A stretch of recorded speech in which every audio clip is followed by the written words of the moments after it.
The Center for Educational Media and the College of Education at Middle Tennessee State University are proud to offer professional development to K-12 educators in Tennessee through our online video library. These videos are aligned with standards set by the Tennessee Department of Education. For more professional development videos, check out our website at cem.mtsu.edu.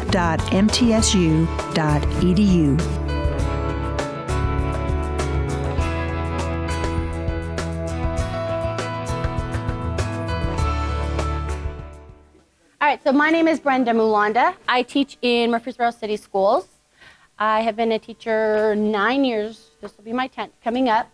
I started in kindergarten, integrated ESL. Well, it was integrated. I had 16 non-English speakers and 4 English speakers in Metro, which was kind of interesting.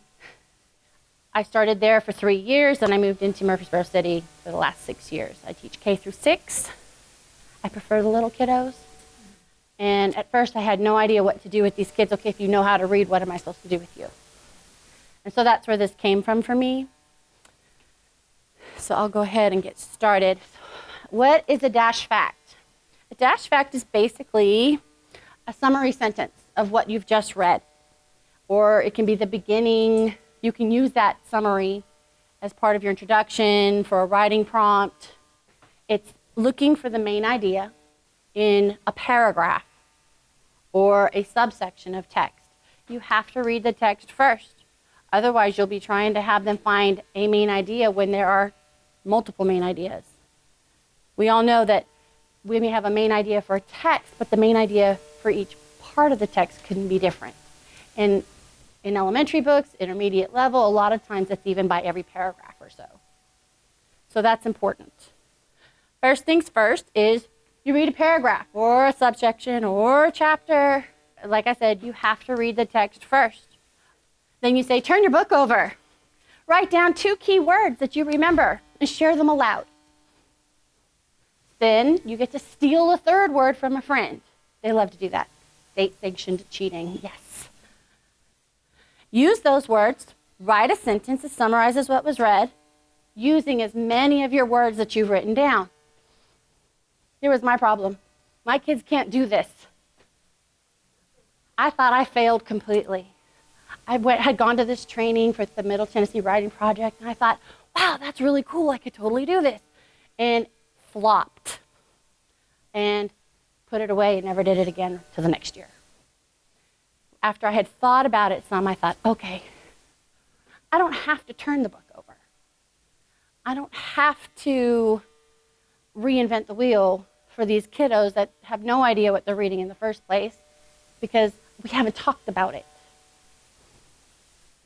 You have to remember that if they cannot talk about it, they cannot write about it. It's impossible. They don't have the words. So giving them those words, providing them the academic vocabulary is vital for them to find success. I've done this everywhere with high-level 2nd graders to low-level 6th graders. And they're all able to do it. It's best if they're intermediate or above level in their language, and academically if they're like intermediate level. But it can be done with students who are newer or have lower language abilities. You might have to scaffold it some more. So first, what we do is we read the text. I read it out loud. They mumble read it along with me. Next, we discuss it. This is where I'm going to clarify misunderstandings, maybe teach them vocabulary in the content, but talking is the most important part, so that they have those words. Then we write 2 words, and we use the book as a guide, because they cannot remember how to spell Pharaoh. They cannot remember how to spell Constitution or photosynthesis. They don't even remember the word necessarily. So I always write my 2 words, and then I share aloud first. My lower level kids may steal what my word at that point, and that's okay. If they couldn't come up with 2 or they weren't understanding enough to find keywords, that's okay. I'm modeling it as I go. And the more we do it, and we do it every day, all day, they figure it out. So why do you have to do it too? They love to watch you work. You're giving them an example of the expectation. You're letting them see exactly what you want them to do. It's not abstract, it's concrete. I write it down in my journal just like they write it down in theirs. That's why I share aloud first, so they can cheat and scribble down those words as well. And let's face it, they love to see us work. I have had many times where my 3rd or 4th grader will say, I want to make it sound educated like yours. I want to make it smart like yours. Well, okay, let's do that. Mimic me. I want them to. And they do, as they progress, they really try to make their sentences sound like mine. And that's what we want. Because what they first start coming up with is, it's not real pretty. So after that, they get to steal a word from a friend. Go ahead, copy off your partner. Copy off the person across the table. That's okay. And this is what I do to organize it at first. I created just little flip books, flaps. I do it twice. I originally start with no line in the middle, and they just do 1, 1, 1. And then we flip it up, and we write the sentence underneath. Then as we got better, and I was trying to save some paper, we could use the same one twice. And then underneath, they just draw the line because it prints on the back, but they can see it through when it's glued in. So then they can write their top sentence and then their bottom sentence.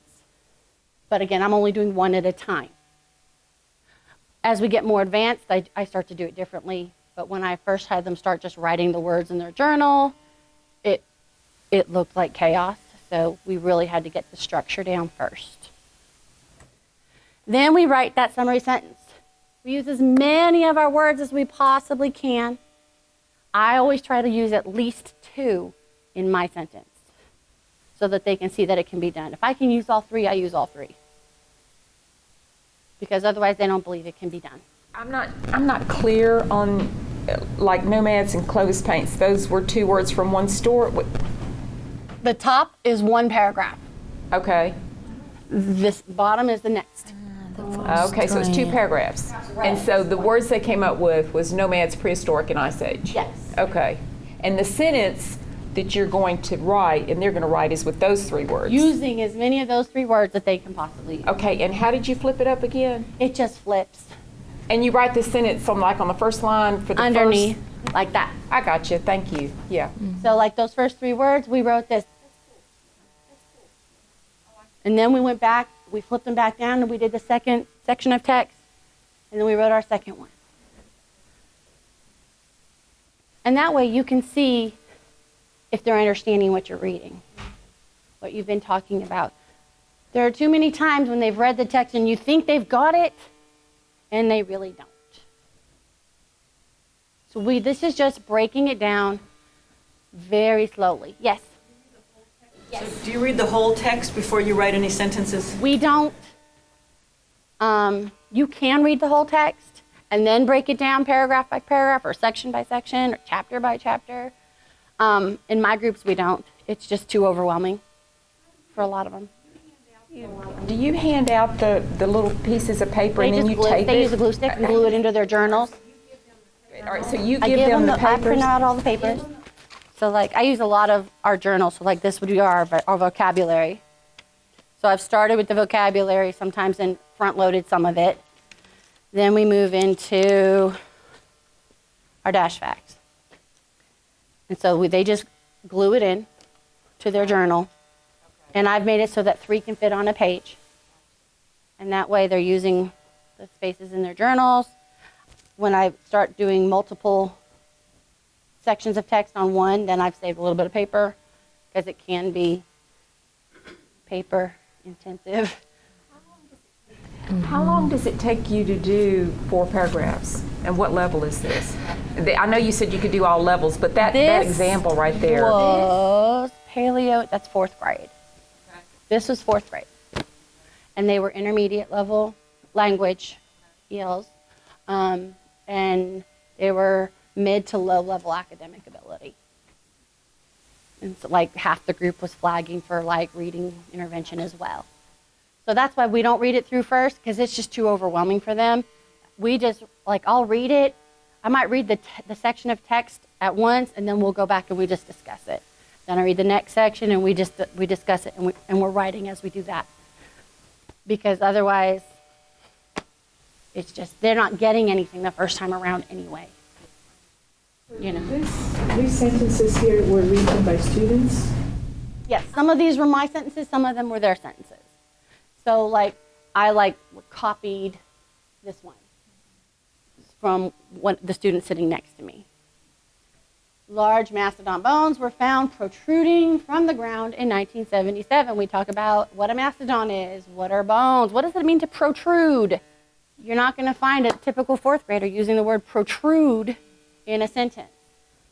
They don't understand what it means, but when you show them what it means, using pictures in the internet and drawing it or acting out or whatever it is, they can figure it out. Then they start to understand it.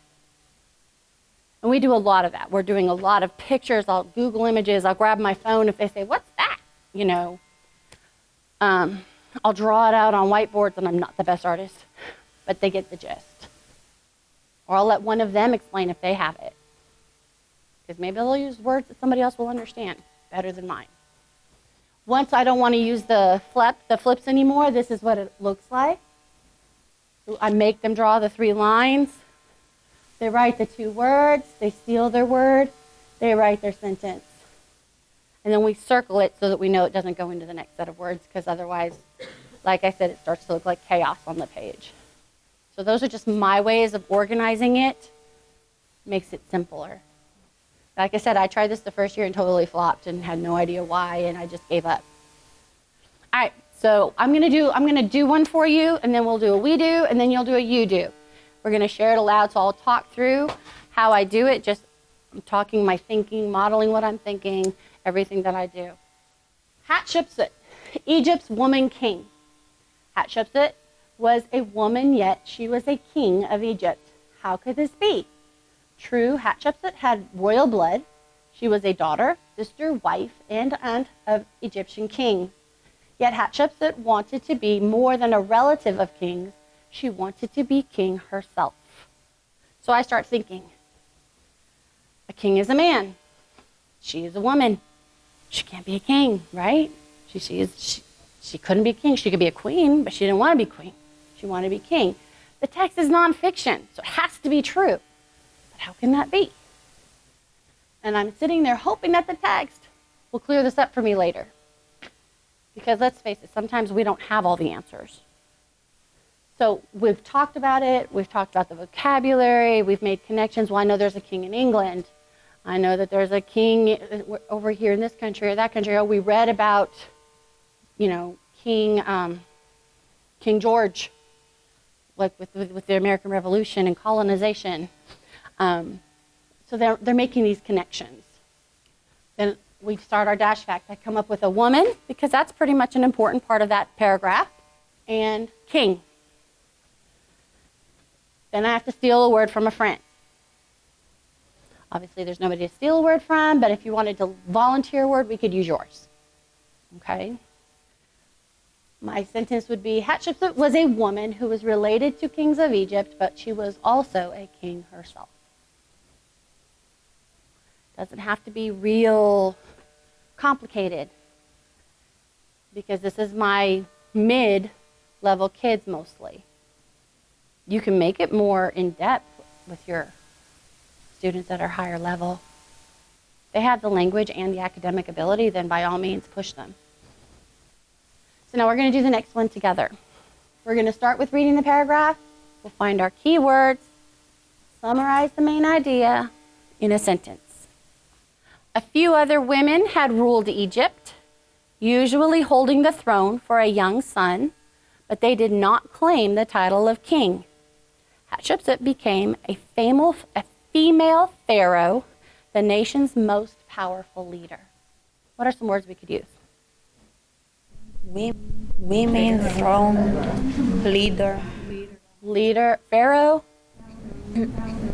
Throne. Throne. Holding throne. Powerful. Title. Title. Nation. Leader. Leader. So using your words, scribble down a sentence really quickly. Summarizing what we just read.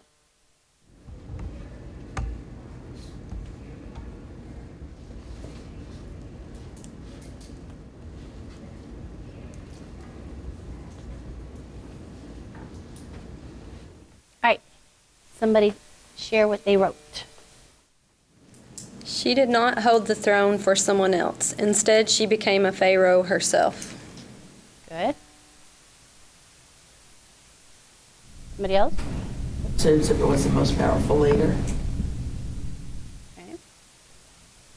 Somebody else? Bathsheba became a female pharaoh who was a powerful ruler of Egypt as king.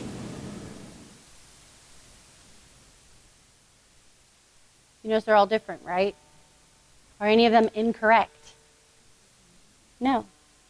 It's not about right or wrong at this point, except as long as they are truly grasping what it is that you've been reading. And they love that because then they're not wrong. Now, granted, if they copy a sentence, that's wrong. And I make them erase it, and then they get very angry. But that's life. And then we have a little chat about plagiarism. And they don't really understand, but they will when they get older. But it's all right. None of it is wrong. It's not incorrect as long as they are on the right topic, which is why it's important, because if you had that subject and then another paragraph that was about trade, because she didn't believe in war, actually, she actually like progressed them with trade, you would have, you can't mix those two, because then they would be focusing on one and missing the other. That's why it's so important to read your text first.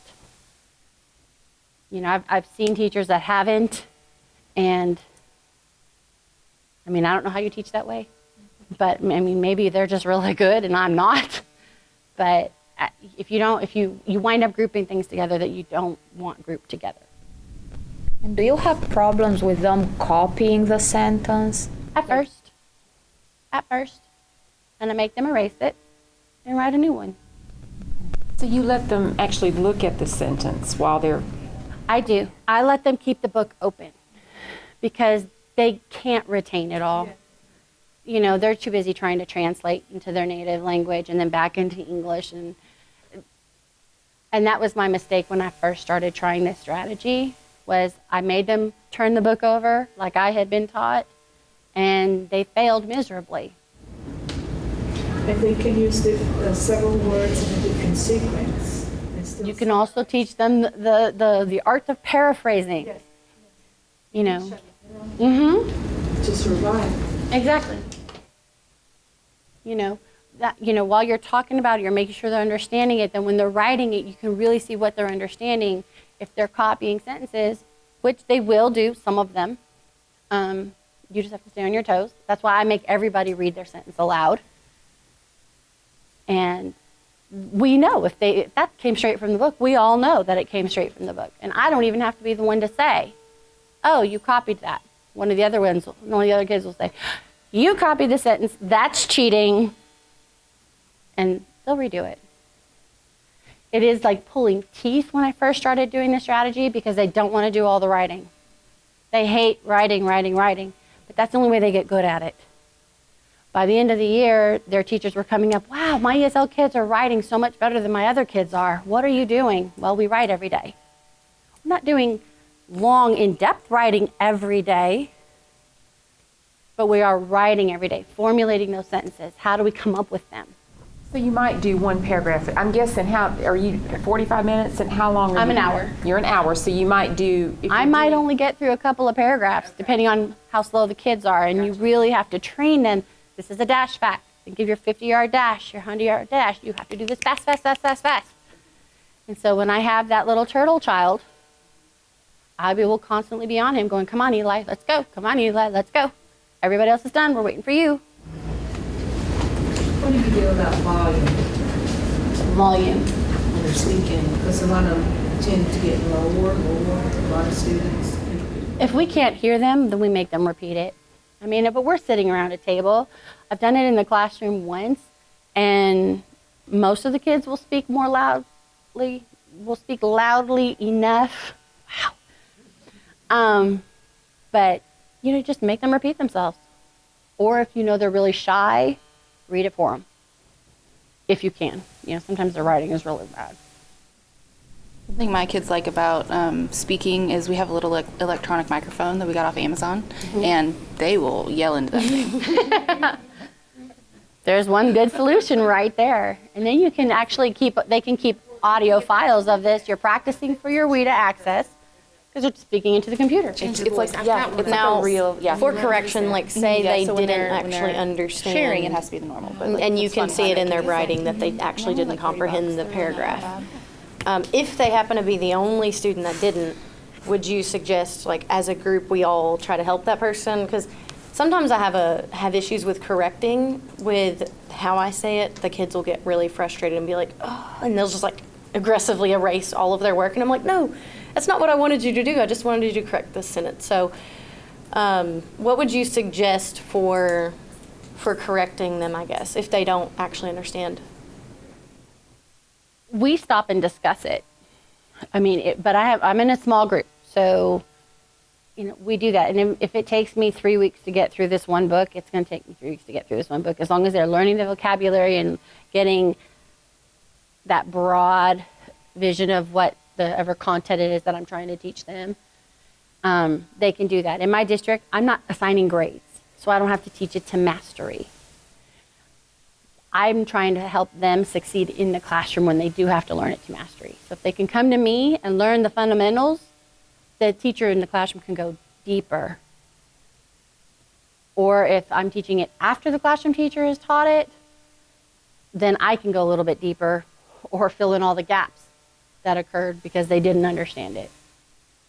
I tend to focus on science and social studies because those are the subjects that my kids don't usually get. Especially social studies. It's way over their heads, and there's all kinds of holes to fill in. So I try to be ahead of the grade level. Now, you always have those certain grade levels where every teacher's doing something different. So I just follow the standards and hope that somewhere we're crisscrossing. That's all we can do. And then by the time T10 ready comes around, TCAP comes around, hopefully they're prepared. But I tend to correct it right then and there because I don't want them moving forward with the misconception or misunderstanding. But as a classroom teacher, if you only have one kid and you've got 22 that got it, you can't stop. Maybe you need to pull that kid to the side and reteach. Yeah. I assume your focus is not, at least your primary focus is not sentence structure and grammar. So if it's grammatically incorrect, sentence structure is off, do you address that at that point, or do you? I might say, oh, that's a really good sentence. A better way to say that might be, but I'm not marking them down for that. Now, they do also have a rubric for their writing, which is the basic conventions. It's taped to the, it's like it sticks out this way. I tape it to the edge. And so it reminds them to look for capital letters, punctuation. Do they spell sight words correctly? Does my sentence make sense? I can show you a couple of my rubrics that I use for them because there's different ones for different grade levels. Obviously, because they have different standards. I'm trying to pull in all of our reading standards and some of the writing standards into our group while we're doing science or social studies, working on the language. We're talking all the time. If you're trying to do this with beginners? I did with a beginners group this year, and they struggled with it, I'm not going to lie. And I had to break it down to, instead of doing keywords, who, what, where, when, and why. Give me those, now write a summarizing sentence. Now, sometimes you don't have a who and a what. Maybe sometimes they're both the same thing, and that's okay. But that's what I wound up doing with that group, because this was too complicated for them. But they could figure out who are we talking about? I know who is a person. Where are they? Oh, that's right. She said we were talking about Egypt. We've looked at it on the map. We have it up on the board. Where, you know. So you can always scaffold it to make it different to reach your kids. That's what I came up with. You may have a better idea, and I'm willing to learn. Yeah, that's it. I figure that's pretty basic. Yes, to begin. And I mean, and these kids one of them was probably a level 1.9 last year when they started the year for their language, and the other one was like a 2.3 or something. So they were really low language-wise, but they were really intelligent, and they'd been educated. So they caught on to things quickly, but they struggled with picking out keywords. I read last year non-educated kids, that means that they were in 6th grade, they came to 9th grade, and also no English, and they couldn't say up. Right. So I find it's very... A lot of times I'll use different strategies for that. Then we're not even going to attempt to write at that point. We'll start with like visual thinking strategies, looking at the picture. We might have a picture of some of the pyramids or Hatshepsut or different things that in ancient Egypt that we can then discuss and talk about. And then they could write a sentence about if they're at that level. But sometimes they're not there. Yes. So for me, this is more advanced. And that's why I say it's best with your intermediate to advanced kids. But you can bring it down a little bit. Like I said, if you change the keywords to maybe the W questions. All right, so now you are going to be doing one by yourself. So work with the people at your table. I'm going to walk around, make sure everybody's participating. Go ahead and start with reading it. Discuss it. What did you notice? What connections can you make? Then do your words. So you'll have a few minutes to do this. She declared the title of regent of herself and held the coronation and was crowned.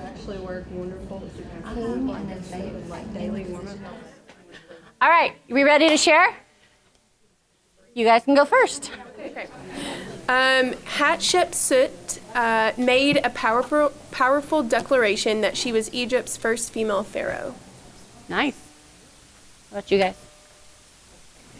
Hatshepsut was very bold. She did not let her nephew become the new king. Instead, she had herself crowned as king. Okay, you guys? Hatshepsut organized a ceremony to celebrate her as the first female pharaoh. All right. You guys? I said she crowned herself female pharaoh. Okay. You guys? Hatshepsut declared herself pharaoh and became the most powerful ruler in the history of Egypt after her coronation. All right. As regent, she threw a coronation and declared herself pharaoh for life. So we got a lot of really good vocabulary in there. And people were using different vocabulary and finding synonyms that meant the same thing. This is a really great way to make connections to things that you've already taught or to show what they're going to be doing next. Everybody had basically the same thing, but it was a little bit different. And that's what your students should have compared to yours. It should be similar. It doesn't have to be exactly the same. If they're reading about, if they say something about she had turkey for dinner, they obviously missed it. I mean, I had a kid that they were writing and they had mentioned that the person, I forget who it was now, they had had turkey. I think it was like the first Thanksgiving, but they missed the whole thing. They just said something about they had turkey. Well, no, they didn't have turkey. And two, you focused on one itty bitty little food item and not the whole idea of what they were talking about. So we had to talk about that. Yes? So when you do your model sentence, would you do like a level 4 or 5 sentence as a good model for them, or would you maybe work with where they are and do like a level 3 in the middle, or what type of model would you give them? I give them a graduate level sentence, usually. I try to make it like I would be summarizing it so that they're used to my language. And then when they start mimicking that, because they will, then they're progressing. They know not to use the, it, you know.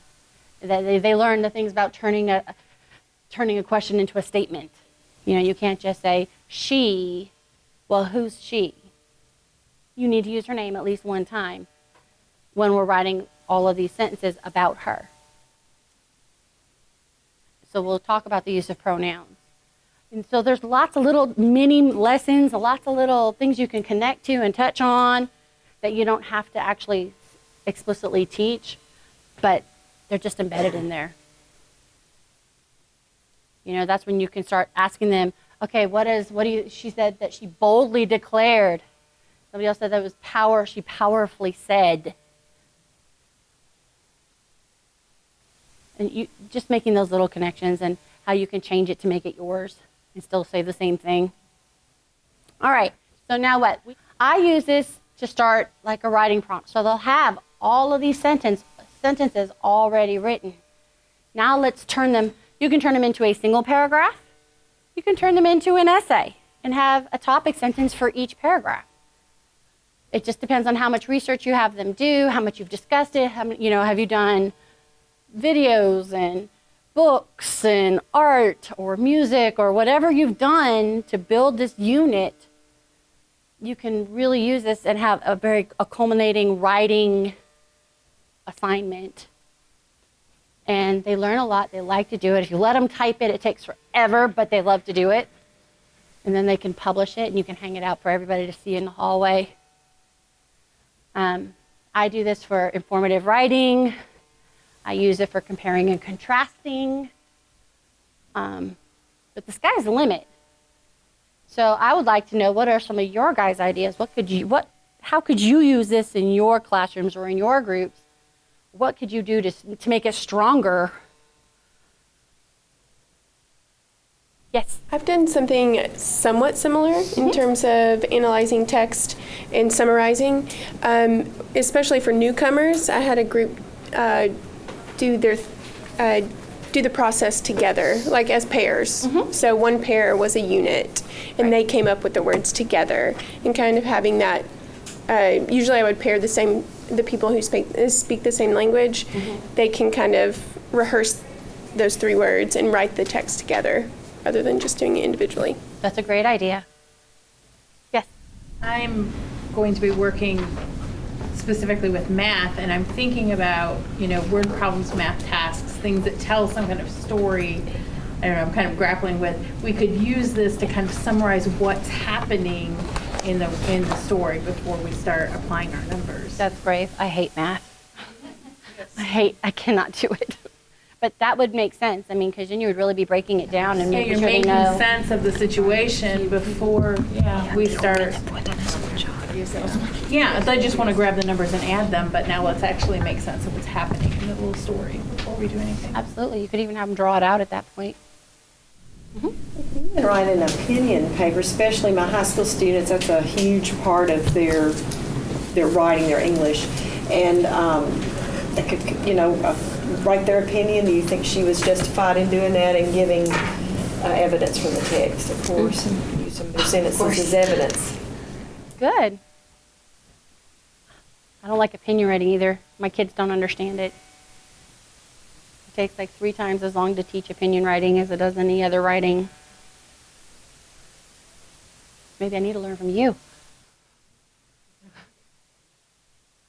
Anybody else have any thoughts? Is this something that you feel like you could do in your group? Or do you think, nope, this is way beyond, or I don't have time for this?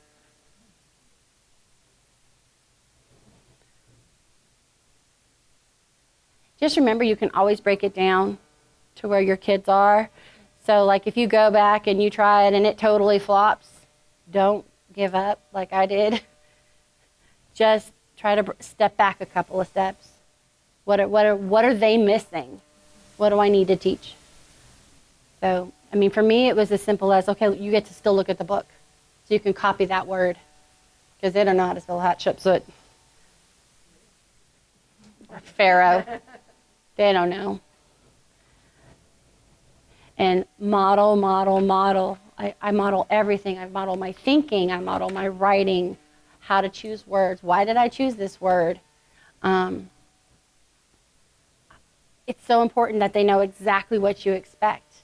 And after you've done it for a month or so, it just becomes second nature, and they know exactly what to do. And so they're telling the sub, you're not doing it right. It needs to be like this. And I think that's great, because then I know that they've actually learned what they do. And it's a great strategy that I've been trying to teach them. You know, it's like, you don't have to do this just in here with me. You can do this in your regular classroom. When your teacher wants you to write an essay, read the text and write an essay, well, stop. Read that first paragraph, write something. Read your next paragraph, write something. You've already done half the work. Then you can sort of lace it together and use your transition words and find adjectives to make it more powerful or adverbs to make it more powerful. And I guarantee your teacher is not going to have a problem with that. And you'll use more of your writing time. I mean, they give you an hour. You can't do anything else, so, you know, it gives them something to work on. And it's not handing them a graphic organizer. It's something that you've done all year long, so they know exactly how to do it. And even with the W questions like that I had to do with my newer, lower level kids, we just use our hand just so they can remember what those words are. The who, what, where, when, why. And then I have the middle as our main idea. So what is all of this telling us? It's in the heart, it's in the center of it all. Because you always have your hand. I mean, most of us. No matter where you go, you have your hand. How do you choose your text? I know you said you like to focus on science and social studies, but how do you choose the text you actually use? I have picked some that were not real good. And we are given, we don't have curriculum per se in my district for us. So I can grab a classroom book. A lot of times the teacher will let me have one. I will use, this year our former ESL director gave us the benchmark education readers for social studies. And so I've used those. They're pretty good. They have a lot of really good vocabulary. I look at like Reading A to Z and ReadWorks and News ELL, and I'll just Google, you know, such and such for kids. And I will find articles or videos, and I'll build my unit that way. Again, you're going to come up across a bunch of things that are not really strong or what you're looking for, but maybe you could use it as a hook. Maybe it's interesting. Read through it real quick and don't do your dash facts with it, but you've introduced them to what you're going to be doing, and now you can find some better, more complex text. And like somebody else had asked me before, if it's all grade level, it's not always at grade level. Because if they can't read at grade level truly, then what's the point? I try to keep it as close to grade level as possible. But when I'm doing a unit, I may have 3 or 4 texts, and one might be at grade level, and one might be at second grade level, and one might be at third, and you know, I mean, I don't stick to one grade level, but I try to have at least one that's at or just about grade level. But there have been times, depending on the group, that I've gone above grade level. Because if we're doing it together, we can still dissect it.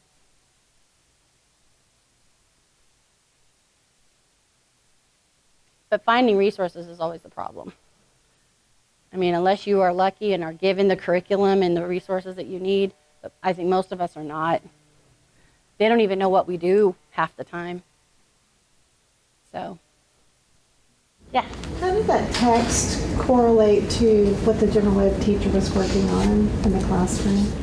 If they were reading about ancient Egypt, they were learning about ancient Egypt, and it was just another text about another person in ancient Egypt that, I mean, she's an important person, obviously the first female pharaoh.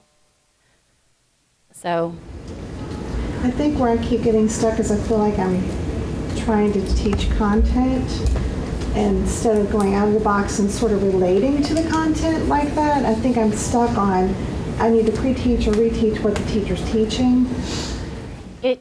It kind of depends on what district you're in and what your mandate is. In my district, we're pretty much given free rein.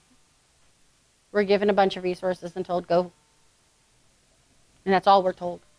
They really don't know what we do. They don't really understand what we're doing. So I try to focus working on the language, working on writing with a content base that's grade level, because I want it to relate directly back to their classroom so they'll have some idea of what the teacher's talking about when the teacher starts teaching the standards that they have to master. You know what I mean? But I don't worry about mastery. Every now and then I find myself getting caught up in trying to get them to master the content, and I find that's not what I'm here for. And I have to remind myself. I'll show you really quickly the bookmark rubric that I was telling you about.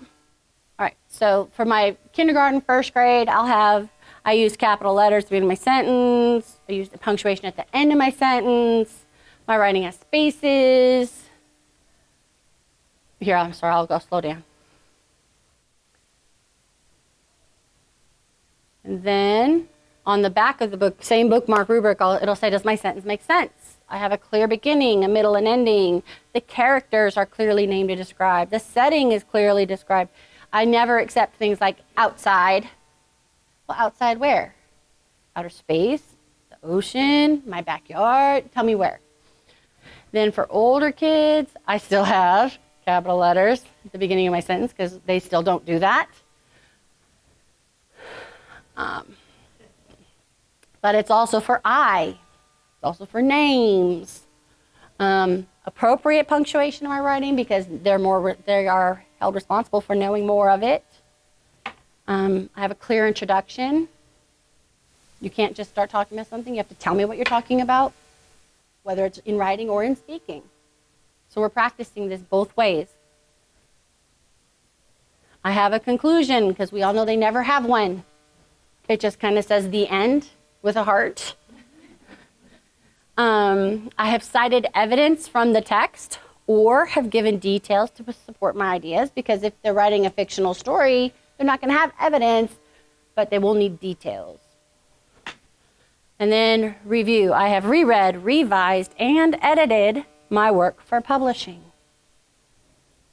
Now publishing might be I get to hang it out in the hallway, I get to hang it up in the class, I get to go show Miss So-and-so, Mr. So-and-so what I did. But they get excited about that. Do you think you can email this? Sure. You can just, if you email me, I'll give you I'll send it to you. There's my email up there. Yeah, I'm always willing to share my work. If you come up with a really good one for a certain grade level, send it back to me so that I have it too. We're working as a team here. I love that you use the pictures in there, and of course you should use the pictures while we write it for them. Right, and I do it as a bookmark rubric, so this is what they are looking for. This is not what I am looking for. I don't want to see it until you've done these things. Don't waste my time. And they do get most of them get good at using it and doing it. And with it being attached to the flap of their journal, they can flap it over with the writing here and, they can still see it and it makes it easy. What is your county? Murfreesboro City. Do you have that in your notebook? The rubric, not here, not on these ones, because I only put it on the student ones and I sent them all home. How would you attach it? Where are you talking about? I take it and I would let me just grab this real quick. I would have it sticking out from the edge and I tape it like this. And that way it can fold in, but they can also fold it back out and see both sides of it easily when they're working on a page, no matter what page they're working on. And that way it doesn't get lost. Because I did have them freestanding and they always got lost. I'd find them on the floor, and I don't know who it goes to. So I just taped it to the flap of the journal. That way it was always available. I just used clear packing tape. Done. I glued it like on construction paper. So that's that. Thank you for coming. you have any questions, email me.